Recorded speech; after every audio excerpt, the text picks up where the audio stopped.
রাজধানীর ধানমন্ডি ৩২ নম্বরে বঙ্গবন্ধু শেখ মুজিবুর রহমানের বাড়িতে শ্রদ্ধা জানাতে গিয়ে বাধার সম্মুখীন হয়েছেন কৃষক শ্রমিক জনতা লীগের সভাপতি বঙ্গবীর কাদের সিদ্দিকী।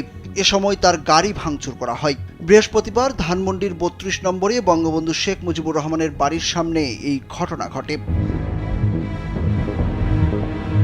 এ বিষয়ে কাদের সিদ্দিকী গণমাধ্যমকে বলেন, সেখানে অনেক উত্তেজিত লোকজন দেখলাম, ছাত্রদের দেখলাম। তারা তাকে বলেন, আপনি চলে যান। তিনি চলে গেছেন। এরপর গাড়ি ভাঙচুর করা হয়েছে। যাদের সঙ্গে কথা হয়েছে তারা খুব সুন্দর আচরণ করেছেন বলেও জানান কাদের সিদ্দিকী।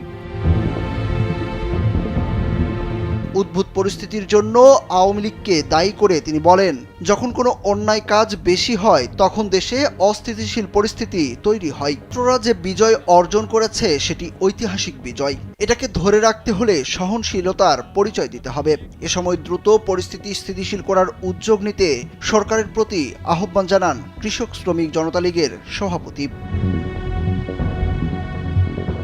সরকারি ছুটি এবং শোক দিবস এক নয় উল্লেখ করে কাদের সিদ্দিকী বলেন, সরকার বদল হলে ছুটি বাতিল হতে পারে। আওয়ামী লীগ ও শেখ হাসিনার প্রধানতম ভুল ছিল ১৬ বছর রাষ্ট্র চালিয়েছে কিন্তু বঙ্গবন্ধুকে দেশের বানাতে পারেনি, শুধু আওয়ামী লীগের বানিয়েছে। বঙ্গবন্ধু কোনো দলের, মতের, গোষ্ঠীর, ব্যক্তির বা পরিবারের হতে পারে না। তারা মারাত্মক ভুল করেছে।